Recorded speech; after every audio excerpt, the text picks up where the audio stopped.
hari ini, pertahanan, keamanan, hubungan internasional, globalisasi, geopolitik, dan politik luar negeri. Jadi sudah kita kunci ya, Betul. Anissa ya. Hanya ada 6 subtema yang kita bahas malam hari ini dan juga jika menggunakan terminologi atau istilah maka harus dijelaskan. Dan selanjutnya kami persilakan calon presiden nomor urut 1 Bapak Anies Baswedan untuk bertanya kepada calon presiden nomor urut 3 Bapak Ganjar Pranowo. Waktu Bapak 1 menit, kami persilakan Pak Anies. Terima kasih Pak Ganjar. Pertanyaan ini terkait dengan kinerja Kementerian Pertahanan. Ketika tadi kita bahas sama-sama situasi pertahanan kita, Bapak tadi membahas tentang bagaimana belanja alutsista, bagaimana rencana tentang minimum force itu bisa dicapai dan lain-lain. Bapak melakukan review itu. Nah, di sisi lain, Bapak juga waktu itu pernah memberikan penilaian atas kinerja penegakan hukum di Indonesia. Bapak beri skor 5 atas kinerja hukum di Indonesia. Pertanyaannya sekarang, terkait dengan pertahanan, berapa skor yang Bapak berikan atas kinerja Kementerian Pertahanan yang dipimpin oleh Bapak Prabowo? Silakan Pak Ganjar. Baik, masih ada waktunya Pak Anies? Cukup Pak Anies? Cukup. Baik. Baik, langsung saja kami persilakan Pak Ganjar untuk menjawab pertanyaan dari Pak Anies. Waktu Bapak 2 menit dimulai ketika berbicara, silakan. 5 juga. Saya punya datanya dan kemudian akan saya sampaikan. Maka di meja saya sudah saya siapkan data satu persatu. Namun demikian Mas Anies, tentu saja ada yang ingin saya sampaikan dari apa yang tadi sudah saya utarakan. Ketika kemudian kita ingin membangun sistem pertahanan kita, maka dalam perencanaan kita tidak boleh gonta-ganti. Kita mesti ajak, mesti konsisten. Kedua, kita mesti mendengarkan betul-betul dari seluruh matra. Maka seluruh proses perencanaannya harus bottom up. Sehingga saya ketemu dengan seseorang berpangkat cukup tinggi, Pak, kalau Bapak kasih persenjataan kepada saya yang tidak saya butuhkan, sudah saya siapkan museum untuk saya taruh di sana. Situasi seperti ini tentu tidak mengenakan. Tapi ini harus kita buka, apapun kondisinya untuk perbaikan bangsa. Kritik, otokritik itu menyehatkan. Tidak ada kok rasa dengki di hati saya. Yang ada adalah bagaimana rasa cinta tanah air ini mesti kita wujudkan. Agar kemudian kita betul-betul bisa menjadi negara kuat di banyak area dan kita berbicara di dunia internasional disegani. Bung Karno pernah menyampaikan itu. Daulat politik itu wajib. Berdikari dalam bidang ekonomi mesti dituju. Dan kita punya kepribadian dalam kebudayaan. Sekarang daulat ekonomi pertahanan kita mesti kita tunjukkan. Maka ketika banyak perusahaan-perusahaan waktu itu yang sangat strategis dibikin, itu mimpi sejak dari lama pendiri bangsa agar kita menjadi negara kuat. Dan itulah yang sebenarnya kita-kita yang harus meneruskan itu. Begitu Mas Anies. Ya, makasih Pak Ganjar. Cukup Pak Ganjar. Baik Pak Anies. Silakan menanggapi jawaban dari Pak Ganjar, waktu 1 menit Pak Anies, silakan. Jadi TNI, tentara kita, polisi kita, semua bekerja luar biasa di lapangan. Kita harus berikan rasa hormat dan terima kasih. Karena mereka mengerjakan hal-hal yang sulit, hal-hal yang berat.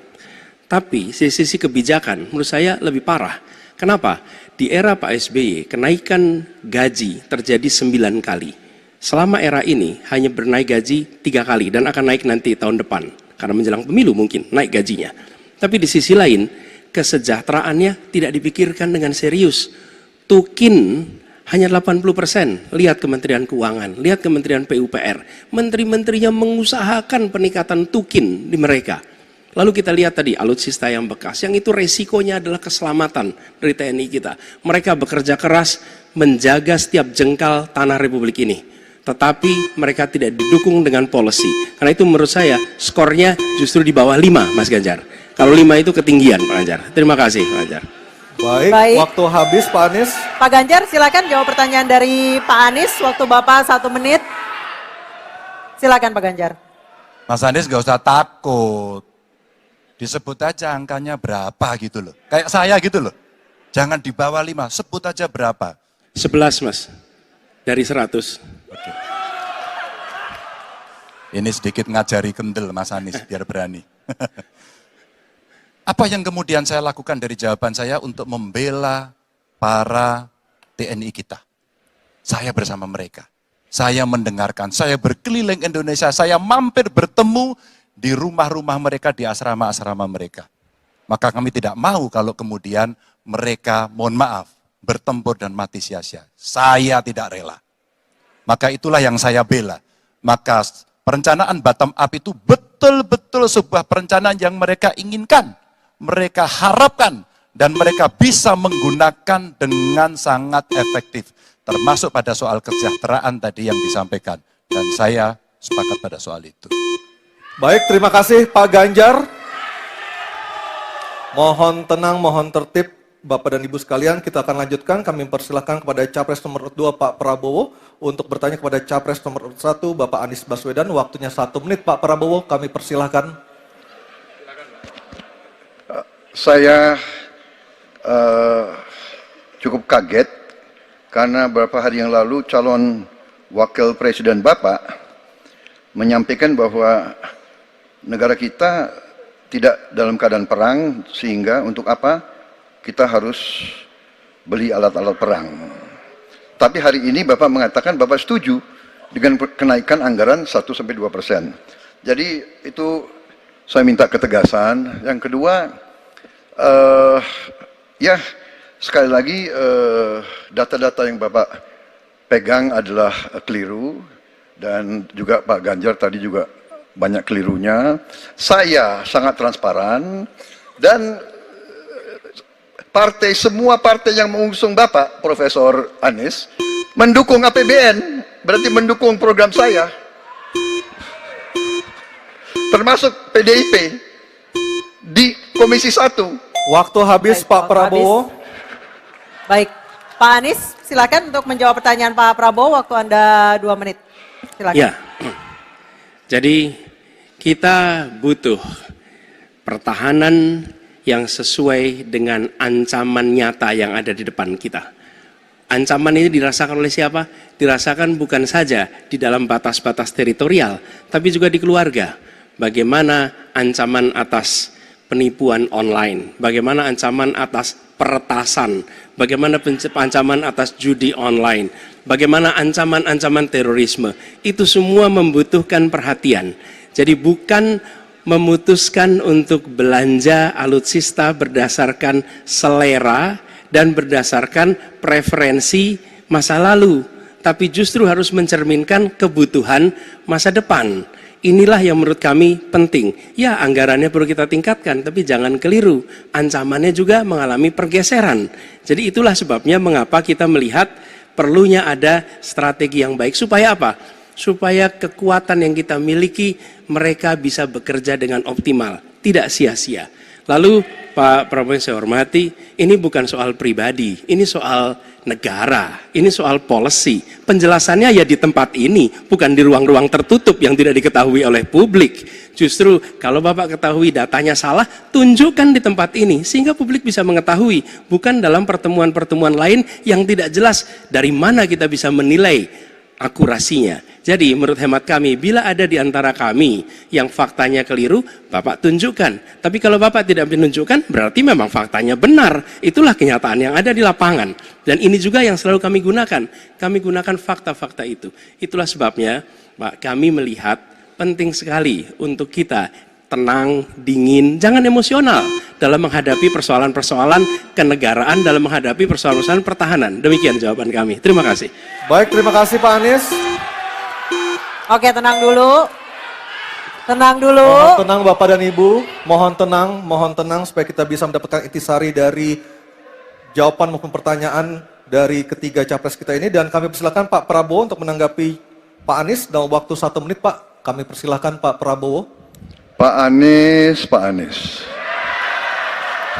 Saya tidak bicara tertutup, saya bicara di Dewan Perwakilan Rakyat, Komisi 1. Di mana semua partai yang mengusung Bapak hadir dan menyetujui yang saya ajukan. Jadi, dan juga sekarang waktunya nggak ada. Jadi saya mengundang, kita bicara terbuka. terbuka, silakan. Tapi saya ingatkan, Bapak cinta atau tidak dengan negara ini? Masa kita mau buka semua kekurangan kita, semua masalah kita buka di depan umum? Apakah itu pantas? Di negara yang baik, di negara maju, masalah rahasia ada, Profesor. Jadi bohong, saya tidak minta tertutup. Saya terbuka, Komisi DPR terbuka. Baik, waktunya habis. Waktu habis Pak Prabowo, waktu habis. Kami persilakan Pak. Mohon tenang. Tenang Hadirin dulu, mohon tenang dulu, kita lanjutkan. Supaya pemirsa di rumah juga bisa mendapatkan intisari dari acara kita malam hari ini. Mohon tenang, mohon tenang. Silakan Pak Anies untuk memberikan tanggapan atas pernyataan Pak Prabowo. Waktu Bapak 1 menit. Tidak ada yang perlu dirahasiakan. Bapak Presiden menyampaikan, Bapak punya lahan lebih dari 340.000 hektar, sementara TNI kita, prajurit kita, selebih dari separuh tidak punya rumah dinas. Itu fakta, tidak perlu dibicarakan secara tertutup. Itu kekurangan yang harus kita perbaiki. Dan ketika tadi Bapak mengatakan, Bapak akan meningkatkan kesejahteraan. Pak, Bapak ini sudah Menhan selama 4 tahun, hampir 5 tahun. Bukan calon Menhan. Jadi harusnya menunjukkan inilah yang sudah saya kerjakan. Bukan mengatakan apa yang akan dilakukan. Nah saya menyampaikan, bila saya ditugasi maka kenaikan gaji dilakukan tiap tahun. Maka perumahan prajurit TNI dipastikan dibangun. Sehingga mereka tidak perlu ngekos, tidak perlu mereka sewa. Dan mereka bisa tenang. Mereka diminta mempertahankan setiap jengkal, tapi kita tidak memberikan tempat tinggal bagi mereka berdinas. Itu tidak benar, itu harus dikoreksi. Baik, waktu habis. Terima kasih Pak Anies. Mohon tenang Bapak dan Ibu, mohon tenang, mohon tenang, mohon tenang. Tenang dulu yuk supaya kita bisa lanjutkan acaranya. Mohon tenang dulu. Mohon tenang. Mohon tenang menjaga ketertiban, kita berikan hak yang sama kepada 3 capres kita, mohon tenang, mohon tenang. Dan kita akan memasuki sesi tanya jawab yang terakhir, yakni calon presiden nomor urut 3 Pak Ganjar Pranowo, dan calon presiden nomor urut 2 Bapak Prabowo Subianto untuk saling tanya jawab dan menanggapi. Dan kami silakan Pak Ganjar untuk bertanya kepada Pak Prabowo, waktu Anda 1 menit, silakan Pak Ganjar. Terima kasih. Pak Prabowo, saya senang sekali Bapak memantik saya, data saya tidak benar. Silakan bantah data saya hari ini Pak. Dan saya izinkan kalau ada staf mau bantu silakan berdiri di sebelahnya. Izinkan. Pak, Global Peace Index kita menurut sumber Institute for Economic and Peace kita turun Pak. Kalau mau diklosa boleh. Silakan. Saya bawakan ini dari rumah. Mari kita bicara data yang benar. Global Militarization Index kita sumbernya Bonn International Center for Conflict Studies turun. Semua skornya ada. Kapabilitas militer kita, ini dari Law Institute Asia Power Index, turun. Proporsi anggaran pertahanan kita sumbernya IISS Military Balance Plus turun. Pak Prabowo, saya mau bertanya kepada Bapak, termasuk kemudian capaian MEF kita hanya 65,49% dari target 79%. Mengapa terjadi penurunan dan apa solusinya? Waktu habis. Pak Prabowo silakan untuk menjawab pertanyaan dari Pak Ganjar, waktu Bapak 2 menit silakan. Jadi Pak Ganjar, saya sudah buat rencana, tetapi yang menentukan termasuk Menteri Keuangan.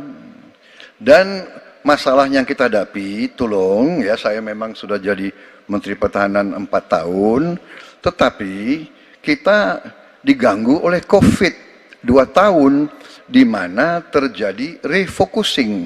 Jadi banyak yang kita ajukan tidak disetujui oleh Menteri Keuangan.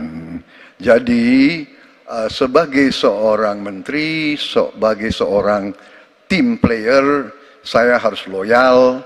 Jadi ya saya tidak banyak bicara di depan umum ya. Tapi data-data yang Bapak ungkapkan masalah pesawat bekas ya. Saya ingatkan Bung Karno waktu menghadapi Irian Barat, seluruh alatnya bekas. Pak Ganjar, Bung Karno, seluruh pesawat terbang, kapal selam, cruiser, destroyer, semuanya bekas. Ya, jadi kita juga masih pakai banyak sampai sekarang pesawat bekas. Jadi banyak data Bapak, mungkin niat Bapak baik, tapi mungkin tim Bapak, staf Bapak itu keliru memberi masukan. Ya. Jadi dalam alat perang, saya katakan, bukan baru dan bekas, tapi usianya. Kalau pesawat, flying hours. Ya. Dan tentunya kita pasti mau yang terbaik untuk prajurit kita. Ya, tapi kita harus loyal kepada yang lebih besar. COVID, ada krisis Ukraina, pangan naik, BBM naik. Waktu habis Pak Prabowo, terima kasih. Kami persilakan Pak Ganjar untuk menanggapi jawaban dari Pak Prabowo. Waktu Anda 1 menit, mohon tenang. Maaf, kali ini Bapak tidak menjawab sama sekali pertanyaan saya, Pak. Saya pengen data yang Bapak katakan salah, data pertahanan Anda ini, Anda pertahanan saya, silahkan Anda bantah di sini. Bapak tidak mampu membantah dan Bapak menjelaskan pesawat bekas. Saya tidak pernah berbicara pesawat bekas dalam pertanyaan saya. Minimal saya bertanya, tadi kalau Bapak, maaf, mendengarkan terakhir, capaian MIF kita hanya 65-49% dari target 79%, dan ini mengkhawatirkan karena akhir tahun ini sudah harus selesai. Bapak juga tidak menjawab. Jadi artinya sebenarnya apa yang Bapak jawab dari seluruh pengelolaan pertahanan yang ada di Indonesia ini? Sungguh-sungguh saya meragukan itu karena data ini kemudian Bapak tidak mampu membantah di sini. Bahkan saya sudah memberikan ruang terbuka, kalau ada staf yang bisa membantu silakan berdiri di sini. Staf saya, oh Anda mau bilang angkanya silakan naik ke sini.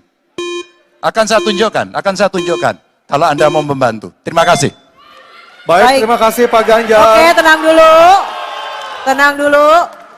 Kami persilakan Pak Prabowo untuk tanggapan dari pernyataan Pak Ganjar. Waktu Bapak 1 menit, silakan.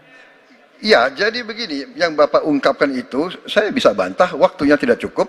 Saya siap berjumpa dengan Bapak, mari kita bahas satu persatu akan saya buktikan. Saya butuh hari ini, Pak. Nggak bisa, saya tidak dikasih waktu.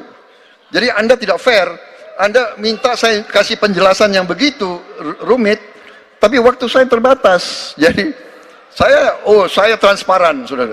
Dan yang saya katakan, kalau kita bicara MEF itu mulai dari berapa periode yang lalu. Ya, kalau kita mau buka-bukaan, Menteri Pertahanan sebelum saya, apakah tidak juga berpengaruh? Juga Menteri Keuangan yang banyak tidak menyetujui disbursement. Jadi mari kita diskusi dengan baik sebagai negarawan dan tidak mencari-cari hal-hal yang keliru. Waktu habis Pak Prabowo, terima kasih. Kita berikan apresiasi untuk ketiga calon presiden kita.